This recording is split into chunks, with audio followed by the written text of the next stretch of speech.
sa do të përkthehet kjo në një votë konkrete në kuadrën e zgjedhjeve 7 qershorit, kjo mbetet për t'u parë, dhe natyrisht që ky është një element shumë i rëndësishëm. Përderisa nga ana tjetër, në rrafshin e komunikimit ndërpolitik, Hamza thot atë çfarë kam kërkuar nga Kurti, nëse thot unë e bëj qeverin, unë jam kryeministër, po e citoj atë, thot do ta ofroj.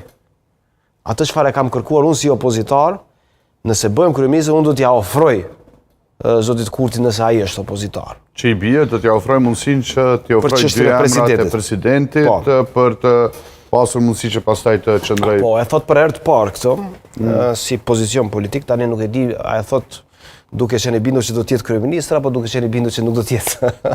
Kjo mbetet për ta qartësuar në zgjedhjet e 7 qershorit, por gjithsesi, si pozicion politik vlen natyrisht të nënvizohet.